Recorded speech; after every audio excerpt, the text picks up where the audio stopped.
முருகன் உங்களுக்கு துணையாக இருந்தா இந்த அறிகுறிகள் கண்டிப்பா வந்திருக்கும். முருகர் உங்களுக்கு துணையாக இருக்கிறார் என்றால் முதலில் அவரின் ஞாபகம் வந்து கொண்டே இருக்கும். எதற்கெடுத்தாலும் முருகா முருகா என்றும் ஓம் சரவணபவ என்றும் கூறுவீர்கள். அவர் மீது அன்பு அதிகரித்துக் கொண்டே போகும். அடுத்தாக வேல் சேவல் மயில் இதெல்லாம் பார்க்கும்போது உடனே முருகர் ஞாபகம் வந்துவிடும். அது மட்டும் இல்லாமல் வேல் சேவல் மயிலை அதிகமாக பார்த்து கொண்டே இருப்பீங்க. முருகனுக்கு உரிய சிறப்பான நாள் வருகிறது என்றால் அந்த நாளை நீங்கள் ஏதோ ஒரு காரணத்தினால் மறந்துவிட்டீர்கள் என்றால் அன்றைய தினம் உங்கள் மனதிலும் கண்களிலும் முருகனின் உருவப்படமோ முருகர் சம்பந்தப்பட்ட பொருட்களோ உங்க முன்னாடி வந்து ஞாபகப்படுத்தும். இது மாதிரி உங்களுக்கு நடந்திருக்கப்ப போய் காலண்டர் பாத்தீங்கன்னா அன்னைக்கு முருகருக்கு உகந்த நாளாக தான் இருக்கும். விசாக நட்சத்திரம், கிருத்திகை, செவ்வாய்க்கிழமை, சஷ்டி இது மாதிரி ஏதோ ஒரு நாளாக இருக்கும்.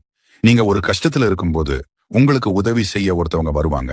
அவங்க பேர் கண்டிப்பா முருகன் பேர்கள் உள்ள ஒருத்தவங்களாகத்தான் இருப்பாங்க. அடுத்து மனசுக்குள்ள ஏதாவது ஒண்ணு போட்டு குழப்பிட்டு இப்ப நம்ம எடுத்திருக்கக்கூடிய இந்த முடிவு சரியா தப்பான்னு குழம்பி தவிக்கும்